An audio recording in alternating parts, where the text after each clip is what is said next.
of the hour, so it is time for us to get started. Welcome, everyone, to this MJSA webinar installment. Today, we're going to be talking about supply chains and the jewelry industry. And I am joined by two colleagues and friends who, if I tried to actually do their introductions, we could spend the webinar talking about their accomplishments. So I encourage you to hang in there when the webinar logs off and you'll be able to see their bios and their contact information and learn some more about them. My guests today are Ann Arnold. I'll do the brief intro. She's the Chief Strategy Officer for Buyers Intelligence Group. She's also on several jewelry industry boards, and she has a tremendous amount of expertise on the jewelry industry and its supply chains from the supplier through to the retailer. I'm also joined by Brandee Dallow, who's much cuter than she looks on this screen because we can't see her. She's got power issues if you didn't hear already. Brandee is here representing the Responsible Jewellery Council.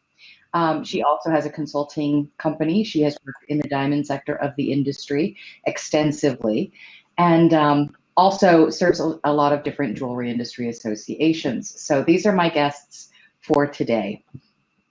And thanks for having us. Yeah, absolutely. Thanks for agreeing. This discussion idea actually came up in a conversation in a webinar that I was doing with Ann and a couple of other people several months ago. And all three of us, Ann and Brandee and I, all think a lot about the health of the jewelry industry and the viability of our supply chains, because you can't have a healthy industry without healthy supply chain dynamics. So that's what we're going to talk about today. And I'm going to just launch into the conversation by asking you guys, what do you think the challenges are that the jewelry industry supply chains are facing today, or broader jewelry industry challenges that are showing up in the supply chain? I can ask it either way, I guess. Well, I guess I'll start with, we don't have time in this webinar to talk about all the challenges and everything that's happening. So let's just try to give some highlights and then we'll go from there. Fair enough. I will say, as far as supply chain, the pandemic basically highlighted some places and areas that we were going as an industry in general. And it forced a lot of people to have to relook at what they're doing and think about how they could reinvent, hit pause and restart and say, what do I do if I was going to start this business today? You know, from the supply chain back to the retailer, we need to make sure everyone understands there's a lot of issues happening, from cash flow that was always and cash flow issues that existed that are just magnified, to supply and demand, and the fact that India is closed. We're having a real problem with certain supply product. And then you've got the uncertainty that exists. So I think all of us have to realize that the world is not coming to an end. We will get through this. You just have to think about what you're going to look like as you're going through it. And like I said, I think we need to pause, restart, think about that virtual world that everyone's been hearing about. We were going to get there in 10 years. We now have to do it in less than 10 months. Yeah. Exactly. I agree with you, Ann, of course, that the world won't end. And I actually look at a lot of, what's interesting is I've looked at a lot of what's going on as opportunities, right? And opportunities even for our supply chain. Because this forces us to sit down on our couches and not deal with the everyday and say, you know, how can I better my business? What can I become more efficient at? How do I make sure that I know who I'm working with better? So it's been an interesting time of communication, because you really are forced to take that moment and talk to people. I also agree that obviously it's tough because, each country is having its own epidemic and its own issues. So we do have these issues with India and of course in the States. And let's take it back to even ASM in Africa, where COVID and economic issues are taking them at totally different tolls. So it's just, I think overall the key, no matter what we do going forward, is going to be to work together as an industry. Yeah. So you're tapping into something really important there, Brandee, which is supply chain health. So that's maybe where we start. And that we're seeing health impacts all the way back at the ASMs. If you're not familiar with that acronym, it's the artisanal and small scale miners, which are the lifeblood of our industry, even though you may not realize that. So, what's going on with the health of the miners, with the health of the cutters, with the health of the suppliers and the brands? Let's talk about that for a couple of minutes, because that has profound implications for the health of retail. So, Brandee made a comment, and I'm going to expand on it and then bring it into what you just said, Andrea. You made a comment about knowing who your suppliers are. Mm-hmm. And I don't think many vendors, manufacturers have a true idea of how many vendors a typical retailer works with. And we know through our data at BIG, when we look at a retailer, and it shocks. Every time I ask a supplier or a salesperson, they're always telling me, oh, I don't know, 20, 25, 50. And the truth is, on average, they have over 150 to 200 vendors in their database that they're working with at any given time. Not just getting your books, but working with. When Abe Sherman told me that number, my jaw hit the desk. I have no idea. Yep. And so it's amazing to me how, and what like Brenda said, I think what's going to come out of this is that retailers are going to really have to decide who they want to work with. And the people they're going to work with are the ones that they know, the ones that are able to work with them, regardless if there's a disruption. Because as you mentioned, the health, I was just talking to a manufacturer the other day. His big concern is they're back to work 3, 4, 5 days a week. If one person gets the virus in his factory, he may have to close. Yep. Or he may have to scale back. And even though they're trying to create social distance and do everything, so are your suppliers tuned into what you're doing? And are they able to work with you regardless if they get into a car or not? Do they have the data? Do they have the resources to be able to work with you? And getting to know them and getting to create those true partnerships has become even more important and vital to the health of your relationship with that manufacturer. I agree, and just two comments to add to those. First, the word pivot, which has become one of those kind of big words like millennial these days. But I can only picture that Friends episode with the couch. Yes, exactly. But I think, the ability to pivot, right? Knowing that the person that you're working with has an alternate way to get business done, whether it's digitally or in any other way, is absolutely critical. And just one thing I wanted to add about the know your supply chain. So I face this, I don't want to say an issue, but almost every day, because I'm talking to the RJC members. And as part of when they go through certification, they have to, send out letters to their suppliers and ask questions, right?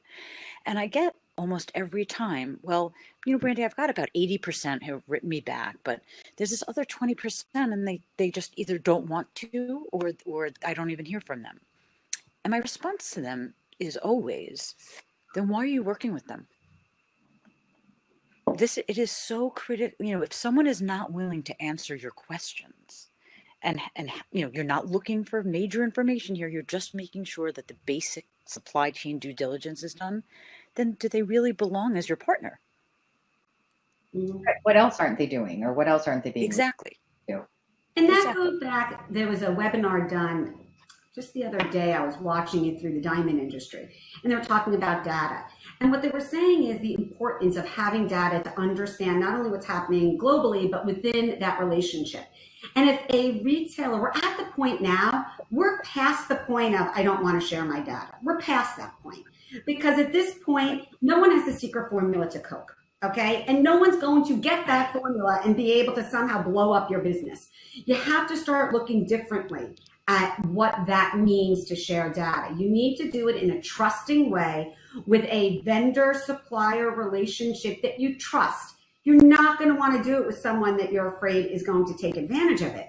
But at the same time, you need to start building those trustworthy relationships. So what I hear you saying is when we talk about sharing data, which is also really important for transparent supply chains, you're not saying publish your data to Google Sheets and make it public. You're saying if you do need to share data with your supply chain partners, and in order to do that, you need to have trusting relationships, right? Yes. Exactly. And that's one of the definitions of transparency, sharing that information up and down the supply chain. And that goes back to what Brandee's doing with RJC. It's about having that trusting relationship. Yeah. But then even further to that, right? Why are we all in this business? Well, we're in it to ultimately ensure that our product gets into the hands of who? The consumer, right? And they expect now that we will be transparent and truthful. And it's obviously okay to not know things, but certainly they do expect an educated retailer and therefore educated suppliers behind that retailer. Yeah, if you're ever interested in looking at how to get a better grip on what's happening in your supply chain, we did do an MJSA webinar on mapping your supply chain a couple of months ago. Shauna, I think Shauna's on here. I don't know who else is on here from MJSA this morning, but you might want to be able to post the link to be able to get that replay if they don't have it already. Because a lot of people know like one supply partner back and then they know nothing. It's totally opaque beyond that one supplier behind them. Right. I think also people get stuck really on, well, do I have to, if I'm responsible or if I want to, build a better business, do I have to know all the way back to the mine in which my product was mined? And I think also, part of this is being realistic of just how much you do know, or you are able to know. You got to take that first step back, ask questions of your supplier. If that maybe that person then is asking questions of their supplier, and eventually you're going all the way back. But we do have to be realistic and do the best due diligence we possibly can, as deep as we can. So then let's dig deeper into something that Ann was just talking about in terms of these 150 to 250 suppliers that a retailer is actively working with. And I think about that in numbers. What does that mean? They're buying 3 pieces from 250 people. Like, who makes money that way? But is it true? I get the impression, correct me if I'm wrong, that retailers seem to think because they walk JCK and they see these thousands of vendors that they're supposed to be buying from as many people as possible. But what should they really be doing? I think they need to know their business. I think they need the disco lights from the power outage, everybody. We're going to have a party here. So I think they need to know their own business.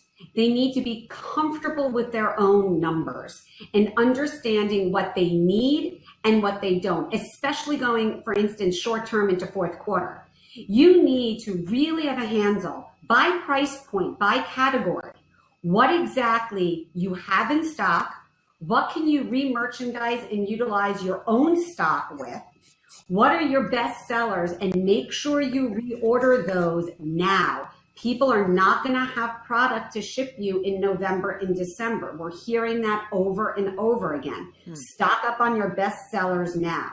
In order to do that, you need to understand price ladders. Manufacturers need to understand retail price points. Many manufacturers sell their product and tell you, well, this costs $400. What does that mean? Is that an $800 price point, a $799 price point, $999, $1299? You need to understand retail price points to understand where you fit in that model. Do you have to buy from everybody? No, you need to be smart about what you're buying from. And we're not here to tell you you only should buy from 10 people. That's not the point. If you're buying from 100 people, which I'm sorry, I don't think 100 people are all giving you the right return on your investment. But you want to be important to the ones that you're buying with so that you have that relationship, that if things work, if they don't work, they're going to work with you. So it's that, again, not only transparency, it's about creating this, and I'm going to use this word that we may hear a lot, this sustained business model, that you're able to not only work short term, but then transfer this into long term. So there are steps you can do today, but and if you've heard me before in webinars, I tell you, know your numbers. You got to feel comfortable with who you are, who's your consumer, and where do you need to stock up or have inventory or not inventory.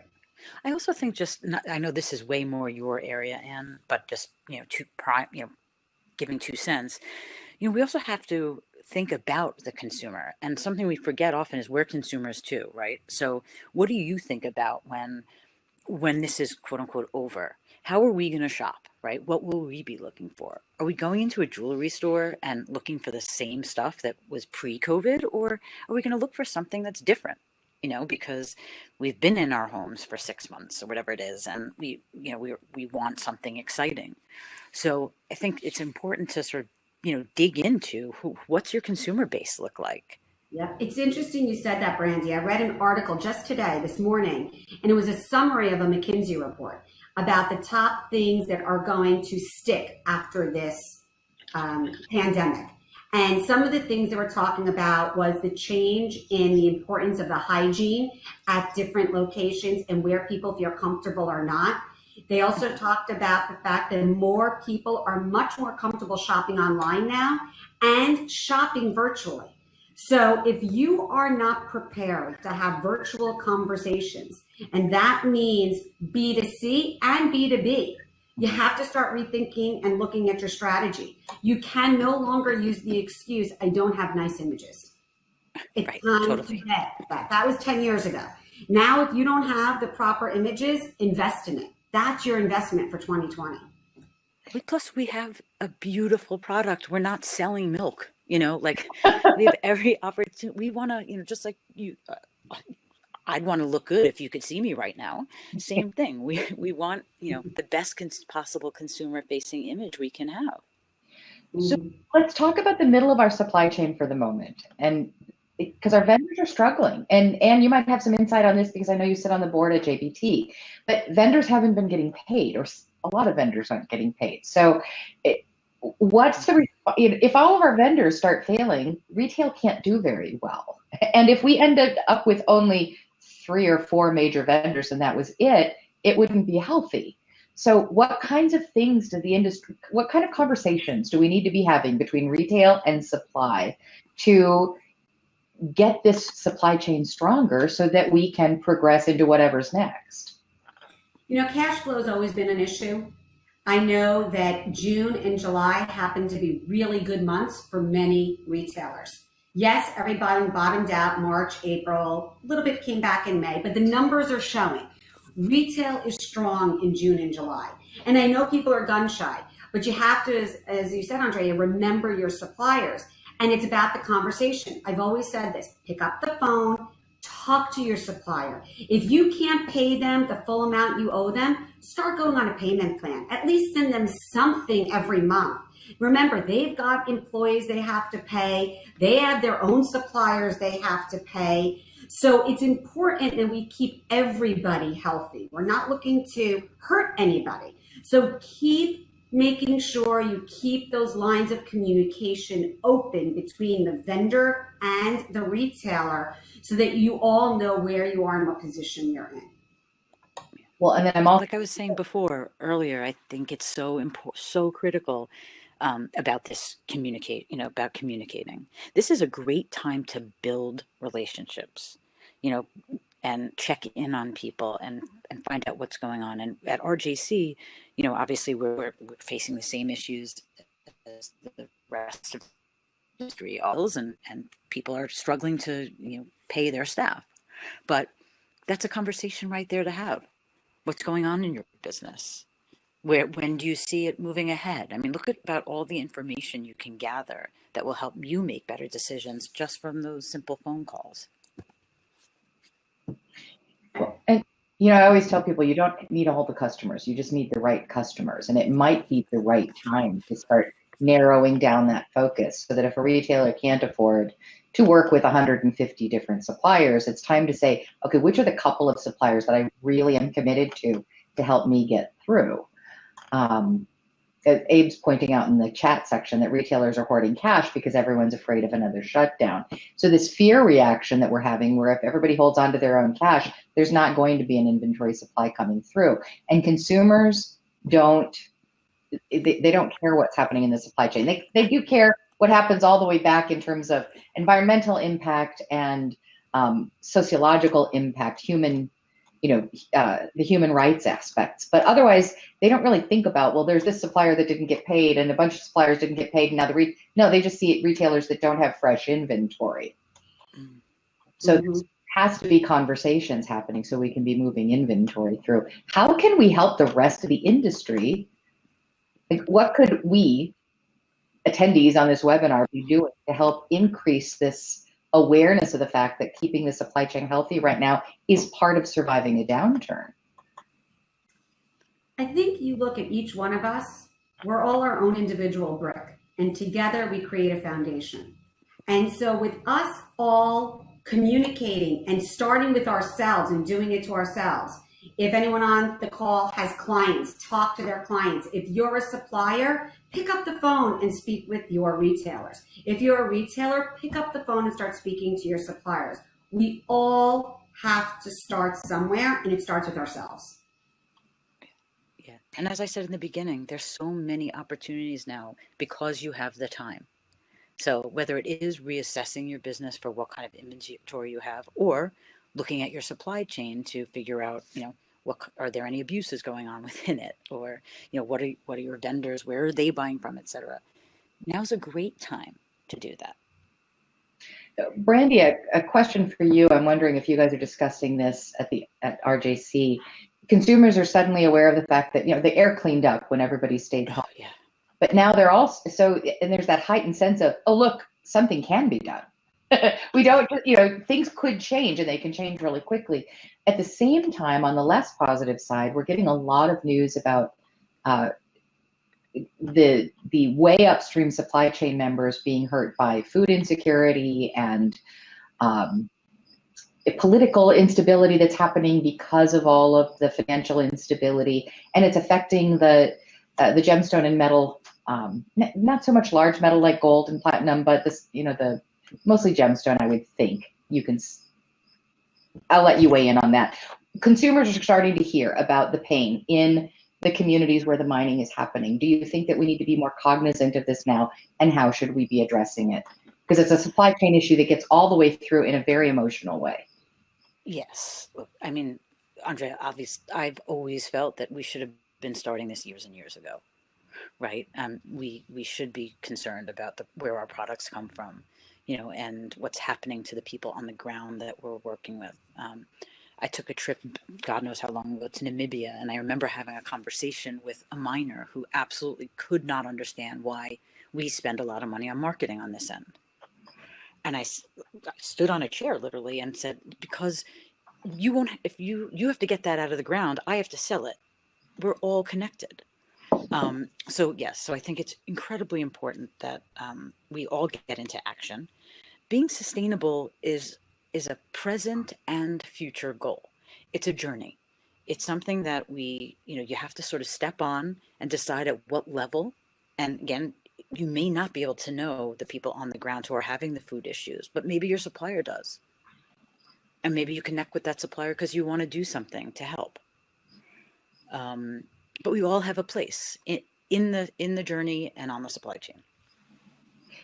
So I'm of the opinion that this attention to climate change and social justice is about to get very amplified. It's already amplified around the world in terms of social justice issues anyway, but my opinion, or my perception, is that it's really going to push into the supply chains as well. Do you think that is the case? That as we've seen, like as Ann said, we've accelerated our technology usage. I think I saw a statistic that said 5 years of technology use evolution in 3 months.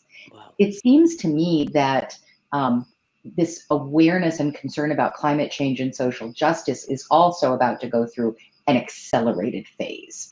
But is that just because that's just important to me, or is that what everybody else is? No, sorry to kind of interrupt. I read a lot of studies like Ann was talking about, like McKinsey, et cetera. And I actually just saw a study this morning that was done in June, a conference board survey of over 30,000 consumers in 64 global markets. And they found that 81% find it extremely or very important for companies to help improve the environment. 81%. That's not a small group either, 30,000 people. Right. So, we have the numbers out there to say that these are important to customers. And again, if we think about ourselves as customers too, we need to act that way. I think the challenge, and Brandee, I'd love to hear you on this. I think the challenge is a lot of the jewelers in our industry, let's face it, there are a lot of smaller mom and pops who don't see how this affects them. Or they hear the statistics and they hear the numbers and they're like, oh yeah, that's in the big cities. Oh yeah, those are in the this. And you know, out where I am with 5,000 people in my town or 10,000 or 20,000, it doesn't affect us, or they don't care about that. So I think to speak to that, Brandee, about in my mind, the world is a much smaller place today than it was 20 years ago. And even people that don't think it is, and they think they still live in their own little tiny bubble, have to realize that it's not so tiny anymore. Everybody's exposed to this. But I do believe there's people out there, Andrea, that don't understand the importance, and it's because it's not important to them. They assume it's not important to anybody else or their clients.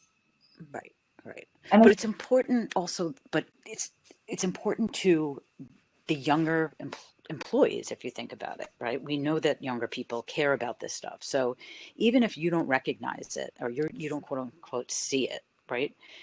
If you want to have a good employee base who likes the company that they work for, these people are generally going to want to do the right thing. And in order to make them happy, you're going to have to start caring about the environment, even if it's local or international, because it's going to stop right at your doorstep.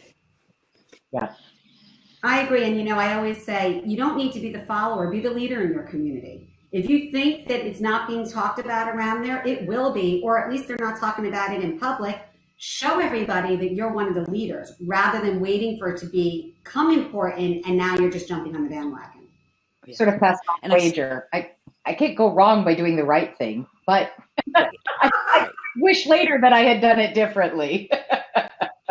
I see that Laura in the chat is talking about surveys and stuff like that. And, we don't necessarily have the data within our own industry, right, for survey wise, but I can just tell you, Laura, that I data mine every day, all the time, looking for more and more information, and it's out there. And I absolutely be, more to share with you, but there is data out there to show without a shadow of a doubt that there are important issues that we have to think about because our consumers are thinking about them. Well, I think a lot of jewelers think of transparency in terms of, I don't want to tell anyone where I bought this, then they'll go buy it too. But that's not really what we're saying when we're talking about transparency. We're really talking about those conversations between buyers and vendors, and those vendors and their suppliers, and being in knowing what's happening in your supply chain and how the work is getting done, and yes, how I think that's important. It's a really important distinction. Transparency doesn't mean you need to open up and show everybody how you do every little thing. That's not what we're talking about. No. Yeah. Look, if RJC, our certification is a social audit. It's, no one's going in to look at your books, for example, and that's something people immediately get afraid about. And I get it, but that's not the objective of our exercise in the Code of Practices or anyone's when they ask about, what do you know about your supply chain? The objective is to make business better for you and me. Not to steal anybody's business away. I mean, I've never heard that. Although I think we have this distrust that we pass from generations that we also need to get sort of out of our heads and start trusting one another to do the right thing. I think there was a time in the way the world worked when competition was often predicated, your competitive advantage was predicated on knowing who supplied something and nobody else knowing who that supplier was. That was a form of competitive advantage. But since the internet, that form of competitive advantage doesn't exist anymore. And as a result, people are holding on to a very old idea that's holding them back from all the new ideas. Mm-hmm. Yeah, absolutely. So we have climate change and social justice, and we have cash flow. These are things that are disrupting our supply chains right now. And then as climate change, not so much disrupting, but more consumer awareness around it. So therefore, more consumer demands. And we do have a lot of social and financial problems in our supply chain that go all the way back to the source communities. And then there's this other thing, which is the likelihood of more nationalistic policies. We're seeing them pop up everywhere.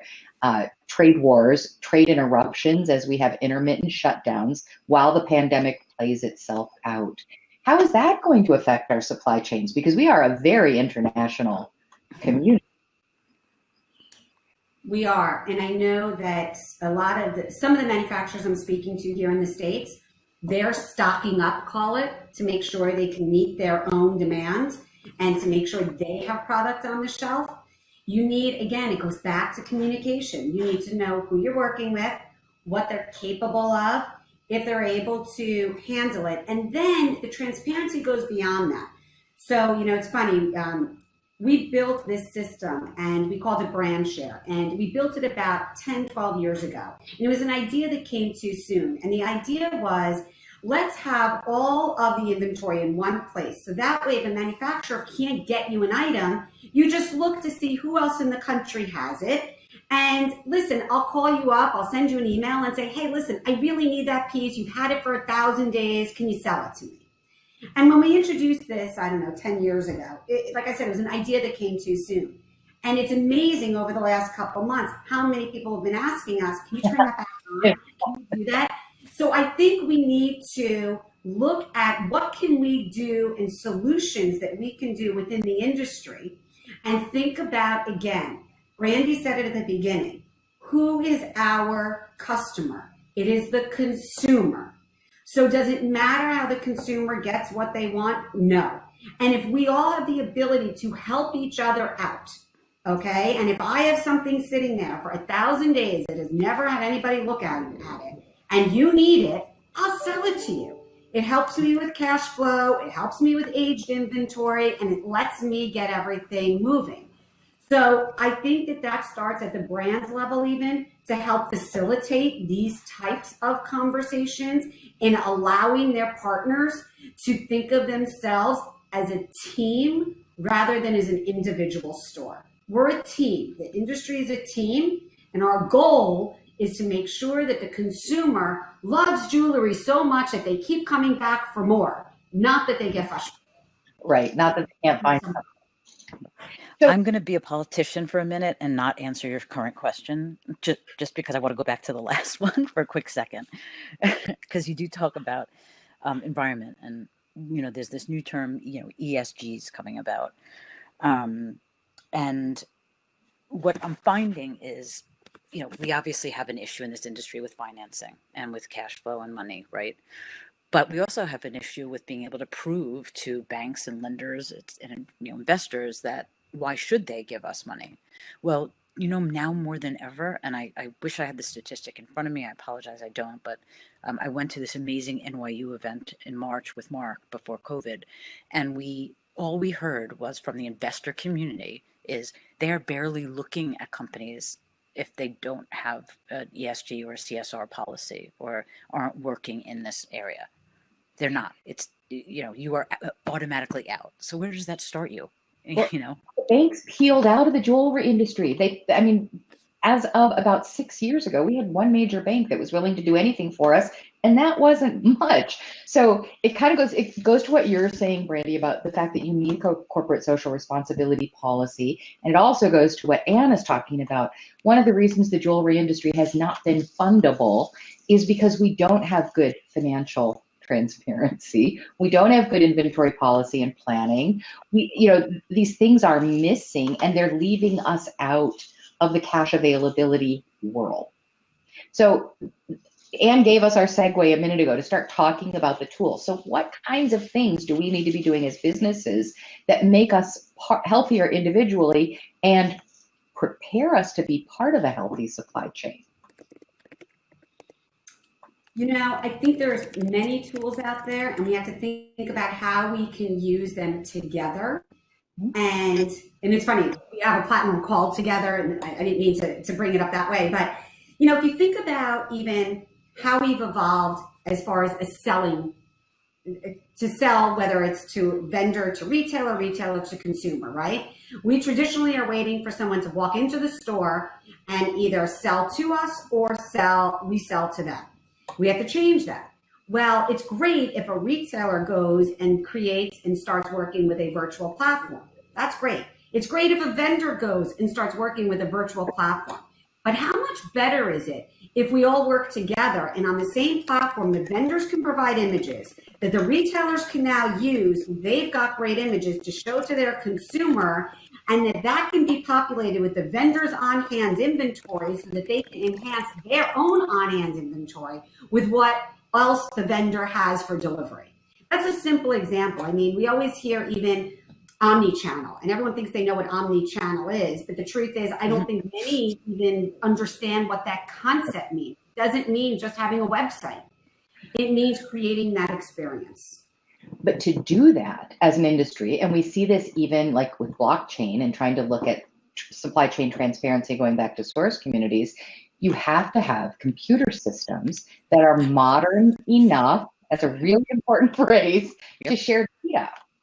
Well, if again, going back to your ERP, if your website isn't equipped to share any data with your chosen partners, it's extremely difficult to build these more unified industry sharing platforms. And we recognize that we were an industry that really used pencils and paper for many, many years, and that, you know, the famous handshake was enough. We must modernize. I mean, to go through any process, you need the right systems and to document what you're doing. I can't tell you how important it is to document. That's the world we live in. That's the requirement from businesses and consumers. And that requires having strong systems. So invest. Especially, I mean, we should all know that because of COVID anyway, but it certainly is just modernizing your company. And I don't want people to get overwhelmed. You don't need to go out and buy a whole new system. A lot of times the system you have, as long as it can export data, can be brought into, and I'll use big at what we're doing here. We're like almost a hub. And so we're able to get data out of many different point of sale systems that can then populate your website or your CRM or your analytical tool or your virtual sales training tool. You don't need to go and buy a whole brand new system. Think of it as a more modular approach. It's not about one system doing everything. It's about the right systems speaking to each other to be able to do a larger task. That's true, but I don't want to undersell the point that if you're still working on FileMaker Pro circa 1998, nobody's getting a whole, that becomes a nightmare. Yes, absolutely. I don't want to underestimate that. Data, yeah. So you can't be using Excel. You can't be using Excel to handle your inventory, and you can't be handwriting tickets and taking just cash over the counter. Yes, there is a. We still have I want to ask you guys a question on that topic because it does get brought up. But you're telling me I need new systems, right? I need strong systems. I need to invest in my corporate social responsibility thing. I've got this, I've got that. How do I know what to prioritize? With all these expenditures, how do I know where to start? I think that's one of the questions, and I'm not a retailer, but in terms of the systems go, like, how often do I have to update, and what's that going to cost me? Well, as far as systems go, if just getting out of being an Excel managed business and into, if you're on Excel, you're already not benefiting from all of the inventory management that happens in an inventory management environment. So what the hell? Get QuickBooks ERP would be better than Excel. It's probably not as good as having the top of the line, does everything for a jewelry business out of the box software, but you're on Excel. So so you could get into something like that, or Crafty Base, or any of those, online POS systems for anywhere from $50 to $150 a month. Once you're in an environment like that, the data can be exported and imported, and they're going to update the software for you. So for a lot of people, it's just a matter of learning. Being in modern technology is actually going to save you a ton of money. It's going to require that you learn something. It's going to save you a ton of money, and it's going to make all these other things possible. So if you're a very small business, you don't have to spend $10,000 to modernize your software, and you're going to save about $10,000 worth of time not screwing around with all your Excel spreadsheets or trying to collect all of your handwritten receipts for your accountant every month. Right. And there's plenty of point of sales out in the jewelry industry that are jewelry specific that are very reasonable. Yep. There really is. You know, there's the upcoming JCK show. Take the time next week to just go through the technology companies that are there. See what they have to offer. You got to start with wanting to make a change. And then you prioritize from there with what's going to help your business immediately, and then what's going to help your business in the long term. Yeah. And let's all be truthful here, right? Like, Dude. sometimes some people don't necessarily want to have all that information because that will tell them a truth that they don't necessarily want to hear, right? But again, going back to the beginning, I want to work with a company in my supply chain that I know knows what's going on internally, that I know knows what the systems are, et cetera. So we can't shy away from what our reality is. No, denial There's a statement. Tactic. I told my daughter this statement this morning, and I love it. Knowledge is power. And even if you're scared of it. And it's funny, the way I heard that statement was a girlfriend of mine, we were talking about stepping on the scale every day. And I'm like, I don't like to step on the scale every day. How much weight I gain. And she goes, knowledge is power. Remember that. Knowledge is power. So I always say that mantra. When you're afraid to find out what's happening, take a step back and say, okay, is it better to know or is it better not to know? I think sometimes it's better to know. It's always better to know. It's always better to know. But the other thing is, I think sometimes it's not so much that people don't want to know, but they don't trust their own skills. And they're nervous that they won't be able to learn it. And none of this is rocket science. If you can run your business every single day, making all the decisions and choices you have to make, you can learn these tools.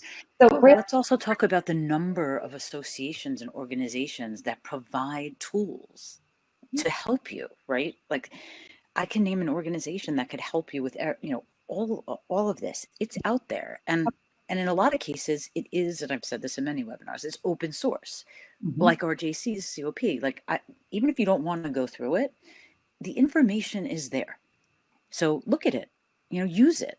You don't have to be an expert in the things that you're not an expert at, but you have to know about them. Well, and COP is a good example, Brandee. So you asked, how do people decide what to invest in? If somebody would take the questionnaire from RJC, which is, as you just said, free, and make a list of all the things that they need to know for their business, they would quickly see that the cost is in time and attention, but nearly everything on that list can be done for no cash. Absolutely. It's effort. It's effort and documentation and systems. Yep.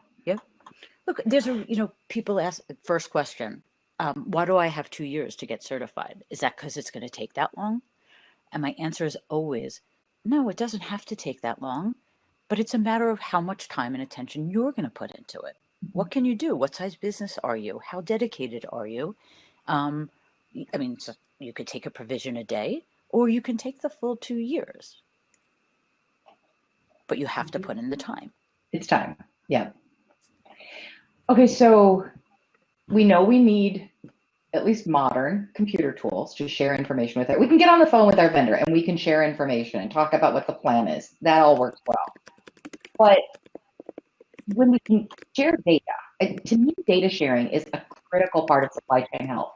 Certainly every other sophisticated industry already has a lot of data sharing already in place. And this is where we're lagging behind in the jewelry industry. So, Ann, could you talk about some of the ways that data sharing helps people do better business? Sure. So from a very tactical perspective, if you are a retailer, we'll start with the retailer, by understanding what you do, that's only you knowing it. Without letting the vendor understand it, they don't really have a clear picture. So when they're coming in, they don't really understand who you are, who your consumer is.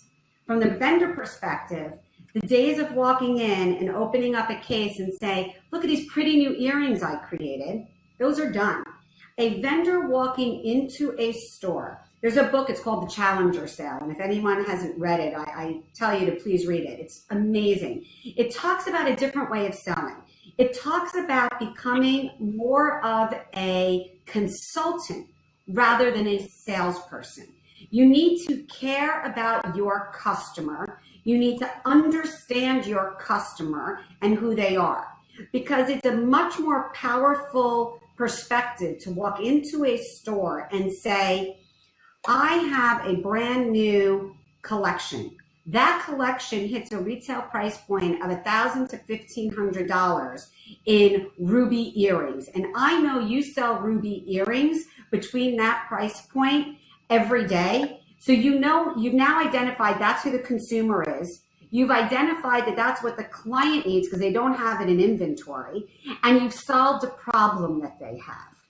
You need to create that type of back and forth so that you understand who you're selling to, and you also understand who you're buying from a retailer's perspective. Now, we don't, for instance, share everything that happens in the retail store with a vendor. They can only see what they're doing in their silo. But a retailer could come armed with saying, listen, we buy from you gold earrings that retail primarily between $500 and $1,500, and we do great. But we do have a market for over $1,500. What do you have in those price points? So again, the retailer knowing their overall business can help the conversation. A vendor can come in and have that same conversation. I know you do great in this price point. Do you have business in other price points? Can I show you what else we can offer? We've proven to you that we're successful here. So that back and forth, again, data sharing is about that back and forth. And then, look, let's face it, retailers are busy. We just talked about how many vendors they work with. If you're not on the first page of Google, does anybody see you? No. So if you're a vendor and you're doing $20,000 a year with a retailer, that's important to you. Guess what? That might not be that important to that retailer. But if you can help them take ownership of it and tell them, look, I have $20,000 of inventory with you. Let me help you manage it. I'll make sure that you never go over $20,000 as far as your inventory level, but I'll make sure that all your top numbers are in stock. I'll make sure if something's not moving that we'll get it out. What's going to happen is you're going to show them that you're turning. And if their turns go from a 0.8 to 1.5 or 2, you're going to want to feed that inventory and you're going to get more showcase space. And next time you meet with them, you'll say, give me another $5,000, $10,000 of showcase space. So it's about this back and forth. It's about understanding and about also helping alleviate so people have time to create their operating procedures. You don't need to be sitting there worrying about which, $100 pair of earrings you need to reorder. You want to really be operating on other bigger things strategically in your business. Let somebody help you. You don't have to do it all yourself. Now, I would imagine when a lot of people first bring their data into the BIG environment, that they don't actually know what sells and what doesn't. Is that true? Like, I think people think they know, but they don't. They absolutely think they know. I mean, more times than not, they tell us, oh, I'm great. We work with this one, that one. We do great. And we're like, great. We're going to load your inventory. And we could drive trucks through the holes we find in there. It's amazing. And it's because, and it's not, let me tell you something. It's not that they don't know.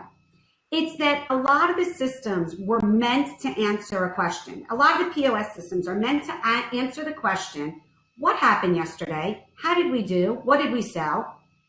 And then the next question is, what do I do now? We're not a point of sale. We're not answering that question. You got to think. So it's not their fault.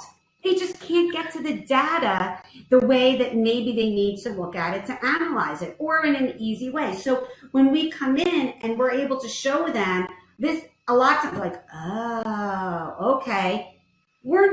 It's great, their point of sale. It does exactly what it's meant to do. So now think about, what are you going to do next?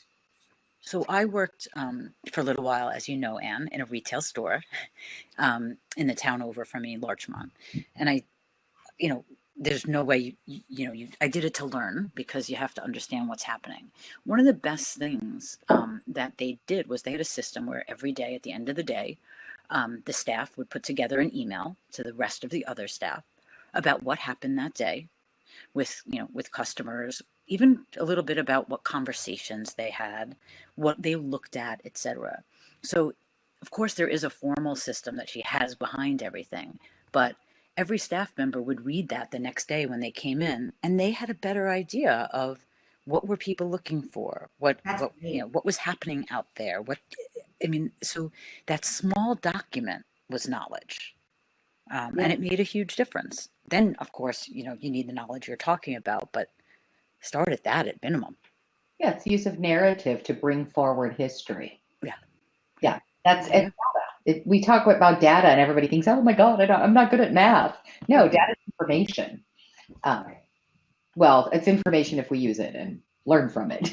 But right, it also helps you for the future.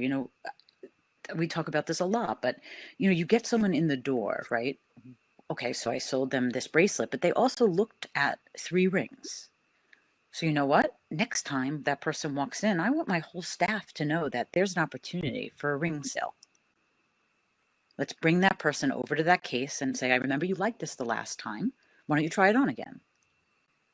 It's good communication. It shows that you care and you have information that you need. Well, and what I'm thinking about as I listen to you talk is the fact that when you're sharing data with your trusted vendors, the ones that you really want to work closely with, you've just expanded your team.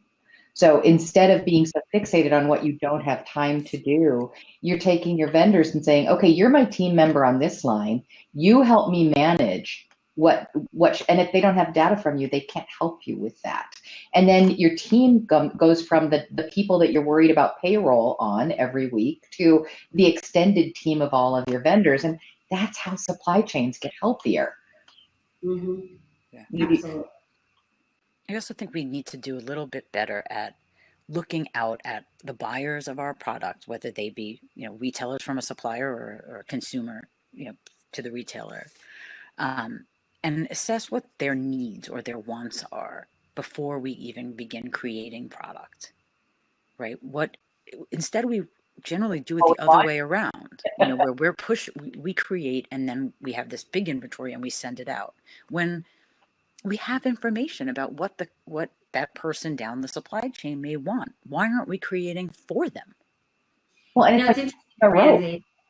And it's interesting because so many manufacturers think they have that data because they know what they sell to the retailer.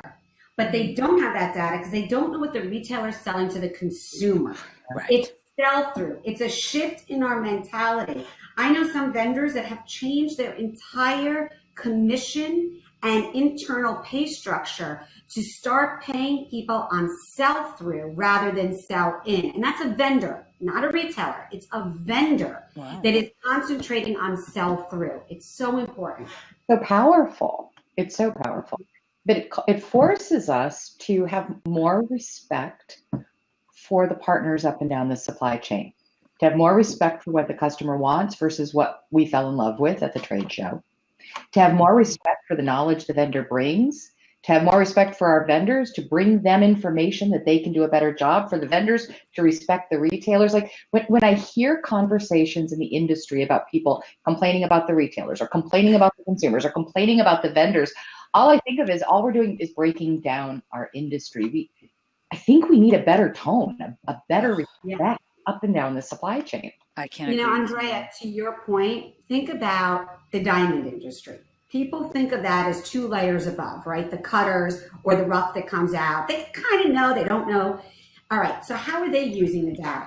If we're able to share as an industry the data, they can understand what sizes and shapes are selling. So when they get rough, they know what's needed.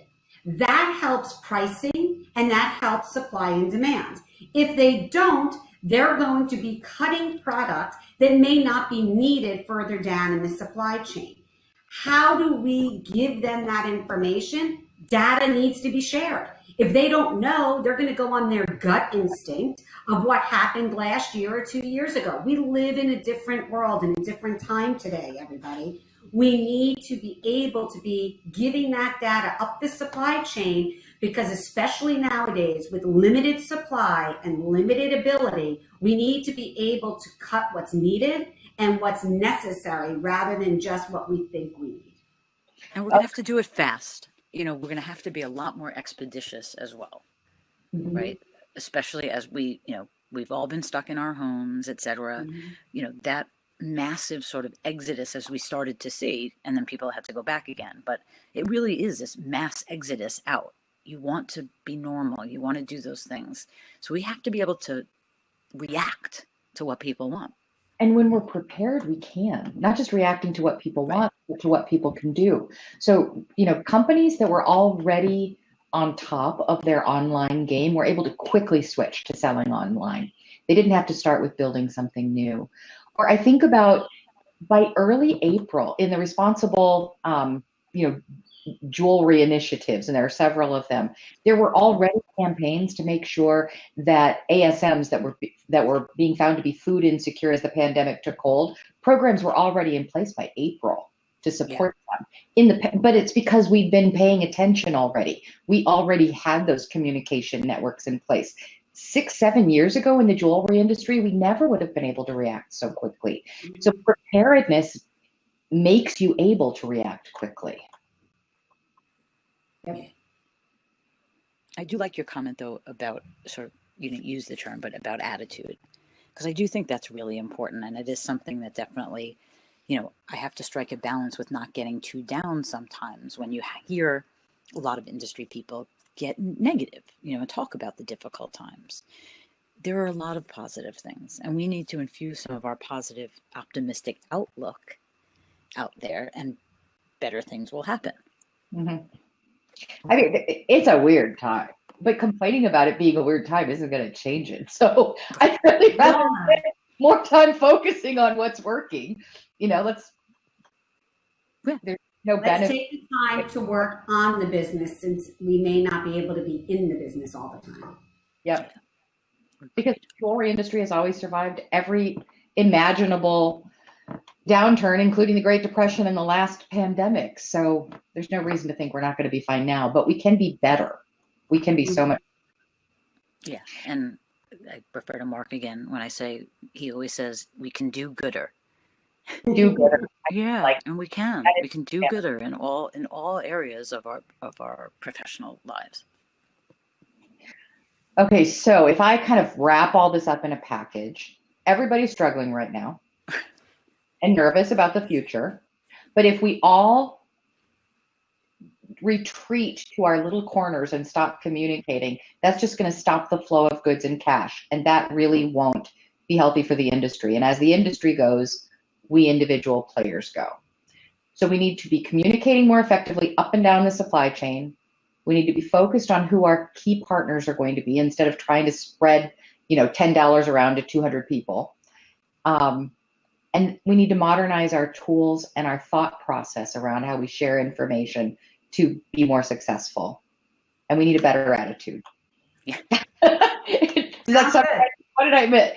Honestly, it's so simple when you like think about it. It's like, oh, let's like communicate with each other. We'll all do better. Yeah, but sometimes the simplest things are the best things, Certainly doable. Do we have any other questions? I'm going to skim through this chat and see if there's some open questions. I see comments, and if I'm missing your question, feel free to state it again in the chat box.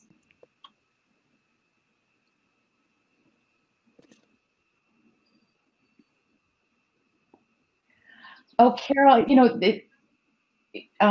Carol was talking about cash flow. Lines of credit are still available for businesses. What you're describing looks like it was a line of credit. They are still available for businesses that do a really good job managing their financials and have a good relationship with their bank. So that is possible, but for smaller businesses, sometimes for micro businesses that are operating as an independent or an LLC, disregarded corp, things like that, they can be much harder to get. You need to be structured properly to get a line of credit, but they're available. Let's see, any other questions? Okay, Carol got her answers about acronyms answered by Mark. Thank you, Mark, for helping us. Other questions? I think also just to say, Abe says the beatings will continue until the attitudes improve. That is something my uncle used to say. And Carol's saying that, yes, she was talking about a line of credit, but they used to be available for smaller businesses and brick and mortar shops. Have you seen a decline in those kinds of line of credit being available to smaller retailers? Is that something that's on your radar?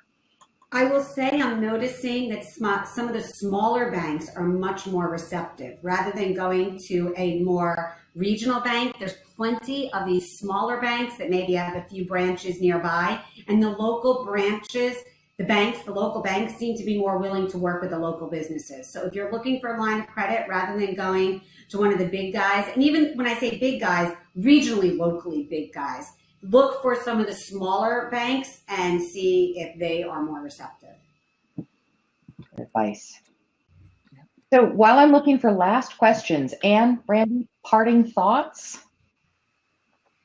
I love this industry. I was born in this industry. I have every faith and I know that we are going to become stronger and better. And I think some are going to embrace the message that we have and others will be lagging. So I just challenge you all. Are you a leader or are you a follower? Well said. Yeah. Yep. Right. No, I just want to say thank you for inviting us. Always great women to have this conversation with. I know I learned a few things, so that's always appreciated. Yeah, and just everyone, please, be safe, be healthy, and do the right thing. Absolutely.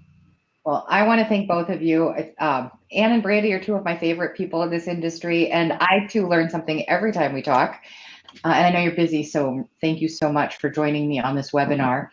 I want to thank our audience for joining us. You're busy too, and we appreciate the time that you've given us. We hope that we've given you good value for that time. And I want to thank MJSA for continuing to support this webinar series because, and also for making articles available. There's one when you leave this session, once you hit close, you'll get bumped to a landing page that has an article that's from the journal, as well as a couple of other articles to support you. But MJSA provides so much education, information, editorial that helps us be better businesses. So thank you very much to MJSA for your contributions to the industry. And with that, I will wrap it up and see you guys in 2 weeks for our next webinar. So thanks everyone so much. Take care, everybody. Bye.